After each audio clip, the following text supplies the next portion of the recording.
This week I headed back to Wasdale Head car park to climb the next mountain on the list, which is Great Gable. I'm going to hit Kirk whilst I'm here, since it's right next door, but Wasdale Head car park is not really a favourite of mine. It's a very, very beautiful place. Wasdale Head is a beautiful place, but it is a busy car park. You see, it's right next to Scafell Pike, which is probably the most popular mountain in England, because it's England's highest mountain. We're heading in the opposite direction to everybody else, though, towards Great Gable, which is a mountain standing 899 metres tall. So, it's a pretty big one. The problem today, though, is we're having a heat wave, so it is crazy hot. In fact, I think the high temperature for today was about 33 degrees Celsius, so very, very hot. Unusually hot for this location. And that made me think we should talk maybe a little bit about hiking safety in the extreme heat. Now, I know there's hotter places in the world, and I know there's people out there who are hiking in hotter locations. The problem isn't necessarily the heat, it's the fact that it is unusually hot for this area. So whilst I hike in this area all the time, it is usually 10 to 15 degrees colder. The two safety points for me are making sure that you take breaks when you're hiking in this extreme heat. There's some shaded points, thankfully, due to the landscape here, so it's not too hard to get out of the sun for a brief break to make sure that you don't overheat and get any problems like heat stroke. And the second thing, of course, is water. You're probably going to need more water when you're out hiking in extreme heat like this, so that means either you need to be prepared and take more water with you, or it means you need to take some mechanism for refilling your water whilst you're out on the trail. When I need to manage my water, I do prefer using water bottles as opposed to a water bladder. I think the problem is, if I'm using a water bladder, I can consume all of that water without realising that I'm getting low, whereas if I have to stop and consciously take a drink from a water bottle, it's much easier for me to keep track of how much I'm drinking and whether or not I need to stop to refill. However, I am carrying a water bladder today. It's just the particular loadout that I have with me today, but I have partnered it with my Grail Ultra Press. If you haven't come across the Grail Ultra Press before, it's a water filter purifier. There's lots of different options out there, like the Soya Squeeze, the Life Straw. You've got options. The Grail Ultra Press is what I've got with me today, though, and I actually really do like it. This is a standalone water bottle that has a filter purifier in the base, so if you are carrying a water bladder and something goes wrong with your bladder, like you puncture it out on the trail, you've got a standalone device that you can use as a backup.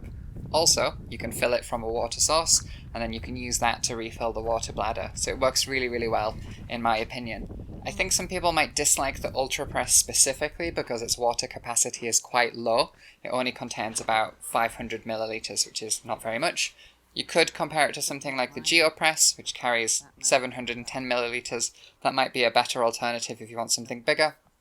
For me, though, my primary mechanism for carrying the water is my water bladder. I'm just using the Grail as an emergency backup and to refill as necessary. That's Great Gable ticked off, though. It would have been a nice climb. As you can see from the top of Great Gable, it was incredibly scenic, and we had some fantastic visibility today. In fact, I could see all the way out to the Isle of Man. That is the first time I've seen the Isle of Man from the top of a Lake District peak, so that was a new thing for me. We'll no doubt head out to the Isle of Man for a climb at some point, because of course there is Snaefell, which is a mountain on the Isle of Man, so that is on the list. We will get there. But now we're down from Great Gable.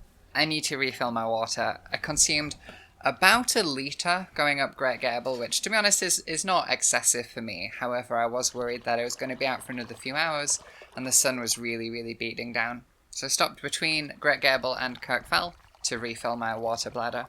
You might think having to refill the bladder using the Ultra Press, which only has a capacity of 500 millilitres, would be annoying, but filling the Ultra Press only takes seconds to fill it up and then push the filter into the outer cover. It really is very quick. So my water bladder is 2 litres, the Ultra Press carries 500 millilitres, so I'm doing this 4 times. It took me about 2 minutes in total. It's really not a big problem at all. Other filter systems do have a higher capacity, but I like the Ultra Press because it's standalone. I'm not using the filter to fill another container. It is a self-contained water bottle and filter purifier, so that's why I like this particular one. I mentioned that I prefer to use bottles as opposed to a bladder if I really need to manage my water consumption so that I don't unexpectedly run out. An alternative, of course, would be to fill the water bladder to maybe only 1.5 litres, and then fill the Grail Ultra Press itself. That way, if my bladder is empty, I know that I'm running low on water, but I've still got another 0.5 litre with me, just in case. It buys me some time to find another water source. And that is our second summit of the day. This is the summit of Kirk Fell, which has a height of 802 metres.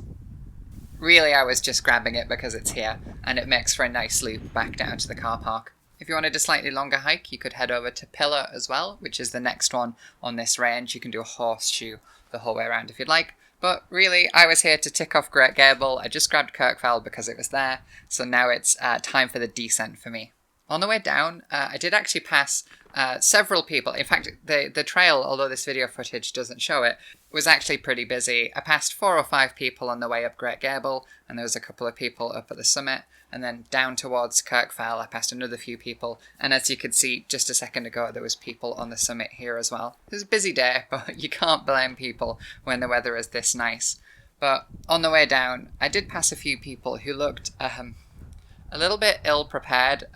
One person in particular was carrying a half-empty bottle of water and wearing a t-shirt on their head, which I thought was an interesting fashion choice. But yeah, even if the weather is peak summer, you still need to go out in the hills prepared. You just have to prepare in a different way. Instead of worrying about warm kit and wet kit, maybe you're worrying about making sure you've got enough water and sun cream to get you through the day. Hey. But we're on the descent now, right? and it's a pretty easy route all the way back down to the car park. And it's a pretty scenic one too. You'll see me climbing down some rocks, but really that is avoidable if you didn't want to involve your hands in your hike. You can follow down the track the whole way instead. At this point though, I was feeling pretty tired and I just wanted to get down as quickly as I could. I did make a silly mistake here though, and I slipped over on this waterfall. Gotta be careful when it's wet. I hurt my ankle a little bit, but that's always a risk with slippery rocks like this. Once I'm back down at the bottom though, it's straight back to the car park.